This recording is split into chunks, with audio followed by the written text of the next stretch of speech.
এই রমজান মাসে মা বোনেরা কয়টা কথা বলে যায় যে বোনেরা আপনারা যে রাস্তাঘাটে বের হন একটু পর্দা ফসিদা হয়ে বের হলে কি হয়, কি এমন পাপ হবে যে একটু পর্দা করলে আপনারা ঘরে কত দামি দামি বোরকা থাকে, একটা বোরকা পরে বের হলেও তো একটু ভালো হয়। কারণ জানেন যে এই রমজান মাসে প্রতিটা মানুষের মুখে রোজা থাকে, প্রতিটা মানুষ 5 ওয়াক্ত নামাজ পড়ে এবং নামাজ পড়া মানুষগুলা মুসল্লি মানুষগুলা রোজাদার মানুষগুলার সামনে দিয়ে আপনারা এভাবে হেলে দুলে হেঁটে যাবেন, এতে আরও কি হয় জানেন, আপনি নিজে গুনাহগার হচ্ছেন এবং ওই রোজদারি লোকটাকে আপনি পাপী বানাচ্ছেন।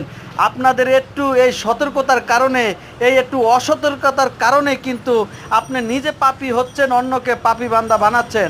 তবে বোনেরা আপনাদেরকে বলে যাই, ভাই হিসাবে রিকোয়েস্ট করতেছি আপনাদের একটু একটু পর্দা হিসাবে চলবেন। কারণ এটা রমজান মাস, প্রতিটা মানুষ রোজদারি তারাবি নামাজ পড়বে, প্রতিটা মানুষ 5 ওয়াক্ত নামাজ পড়ে। আপনি দেখেন আশেপাশে তাকিয়ে সব দোকানপাট বন্ধ, শুধু হালকা কিছু কাঁচা বাজার খোলা আছে।